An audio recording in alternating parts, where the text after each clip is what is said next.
Well, my editing skills are crap, but can the same thing be said about Hercules? Yeah, stick around and find out why.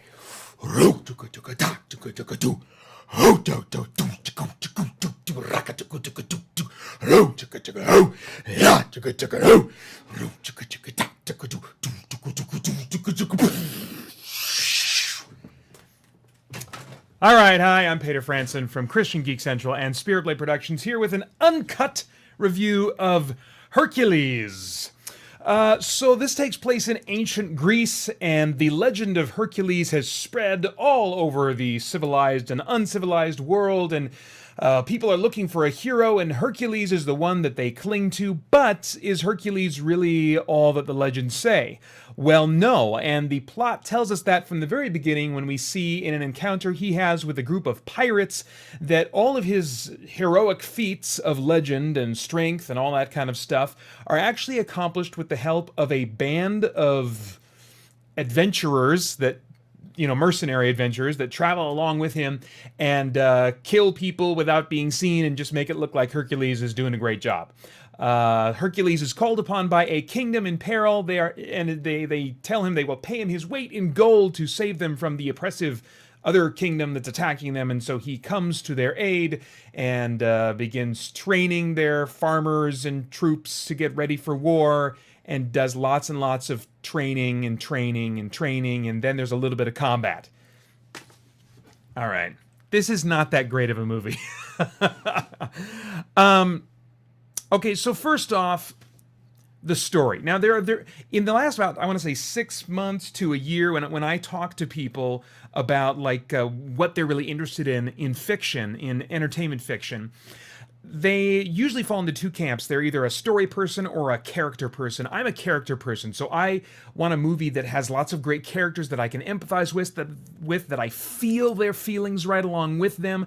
You could put them in a room and just have them talk to each other and have nothing happen except for their characters interact and feel things, and I would be happy. But when they're not doing that, as this movie rarely does, then I need the story to help me out and be interesting and creative, and this movie doesn't help me out with that either. The pacing is terrible. Like I said in my description of the synopsis, there's lots of training going on. There's lots of preparing for battle, lots of posing and preparing and training for battle. There's very little battle that actually happens in this movie. Further, I feel like the trailer for this movie was very deceptive. What it presented to us was, this is going to be a cool fantasy action epic type movie. And they immediately remove all of that by telling you, guess what? Hercules isn't really awesome, and all these legends and stuff, they're just little montage clips we're going to show while his legend is being told. And most of the movie is just about him, as a normal dude. Now, I really should put normal in quotes. This is where the movie kind of... one of the movie's biggest shortcomings, I think, is that it's not clear what the character's limits are. Hercules, despite the fact that, we as the audience are let in right away on the idea that he is not, or probably not, this kind of son of a god or whatever, he's still doing crazy things that are physically impossible to do. Yet he has clear limitations, And so you might think, oh, well, maybe they're going to kind of tease us the whole movie and make us think, and as I watch it, maybe that is what they're intending during the movie, is to tease whether and leave you wondering, are his legends true or not, or what's going on with that, But the problem with that is that his companions are doing crazy things that they shouldn't be able to do either. They are shooting people like 2 arrows. They're doing like frickin' crazy Legolas type stuff with their archery. They're throwing weapons that never miss, and they're just too awesome.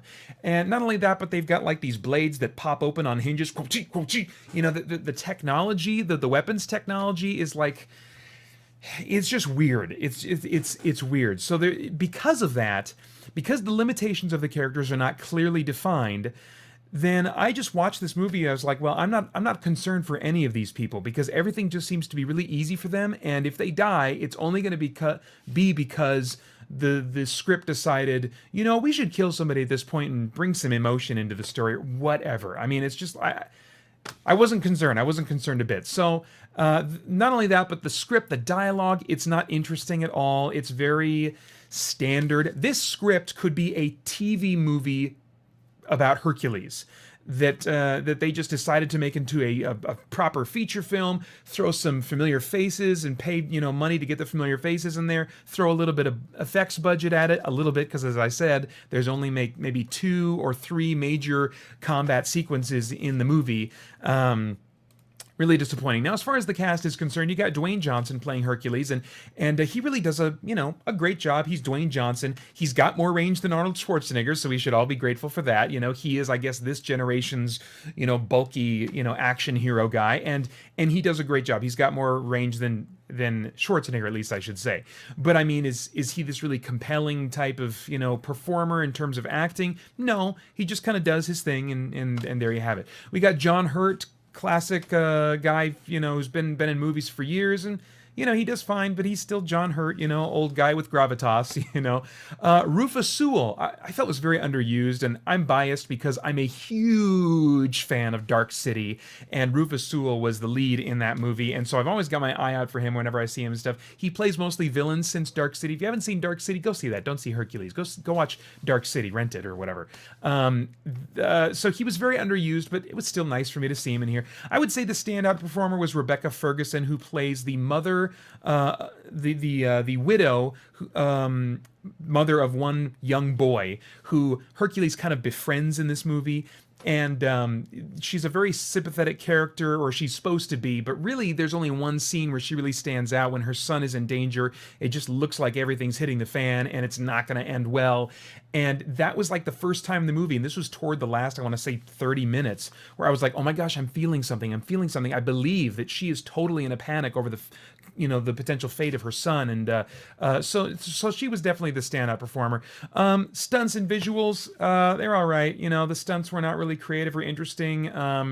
There were a few kind of like, oh, I'm going to push this thing around, and it was kind of this big slow motion, whoa, look how strong he is kind of thing. And but as far as the fight choreography, not very interesting. The visuals, there's not really any magic going on in this movie, or it's very light, almost kind of behind the scenes magic, very subtle magic.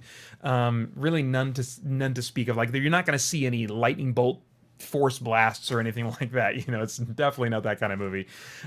So I didn't find the visuals very impressive, and part of that is because there weren't enough scenes in which you would use visuals like you would expect in a fantasy adventure movie, so that kind of fell short. Music was okay. It was standard fare, what you'd expect from from a epic fantasy RPG, or these kind of movies today. I do want to talk about some of the what I call kind of the relevance issues, those things that might stimulate worthwhile thought or conversation either during or after the movie. The theme of a hero, what is a hero, is present in this movie. It's suggested at one point by Hercules. He tells a young boy that a hero must be strong, and he gives him this little lion's tooth kind of thing, which is really weird, by the way. Brief rabbit trail. He gives this kid this little tooth, and then eventually he gets it back in the midst of kind of like some stuff that I won't talk about, but it's like, oh my gosh. And so he just manages to grab it, and he tucks it into his little gauntlet bracer type thing, as if he's going to use it later on to his advantage somehow. That's really the sense that you get. And then we never see that tooth again. And so it was like this weird moment that I can't believe they kept in there. Maybe you can see the movie and tell me, oh no, remember he did use it. And it's something that I totally missed. But I don't remember that tooth ever being pulled out and used again. I thought he was going to pick a lock with it, after being captured or something. Or I don't know. It was weird. So anyway, back to the kind of philosophical stuff going on. So he states at one point that a hero needs to be strong. One of the final bullet points thematically in the movie is at the very end, when a voiceover narration says that to be a hero you don't need to be a demigod, and I might be misquoting this, but it was essentially the idea of you just have to believe in yourself, I don't know. Is that what a hero is? First of all, they got conflicting messages there. To be a hero, you have to be strong. I don't think that's true. To be a hero, you have to believe in yourself. No, I don't think that's true. Now, I guess we could dig out Webster's and maybe there'd be some. Well, let's do that really quick. Let's see here.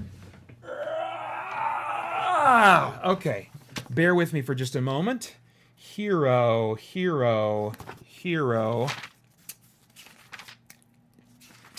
Let's see here. Hero. Okay. A man of distinguished courage or ability, admired for his brave deeds and noble qualities. That's number one. Brave deeds and noble qualities. That's what he's admired for. Brave deeds and noble qualities. So, distinguished courage or ability, yeah, I guess maybe. Any person who has heroic qualities or has performed a heroic act and is regarded as a model or ideal. The principal male character in a story, play, or film. Okay. In antiquity, an individual possessing godlike prowess and beneficence, who often came to be honored as a divinity.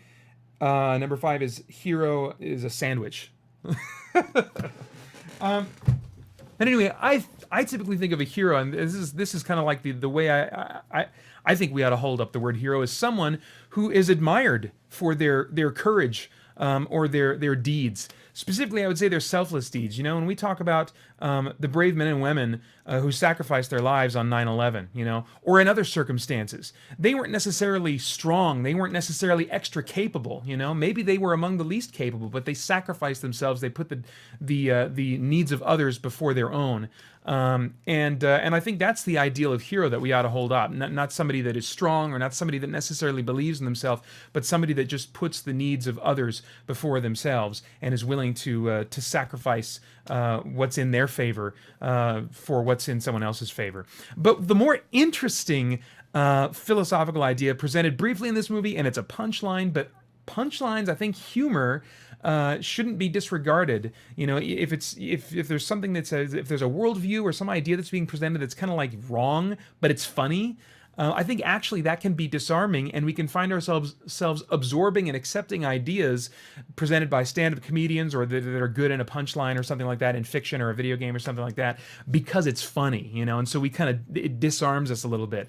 And there's a character, it was actually Rufus Sewell's character, who at one point says, he's talking, they're kind of giving a pep talk and training these soldiers, you know, and he says, you know, and if you die in battle, then you'll go up to Valhalla, or whatever the ancient Greek heaven is, and you'll be with all the legends and stuff like that, you know, or you might end up in Hades, where all the fun people are.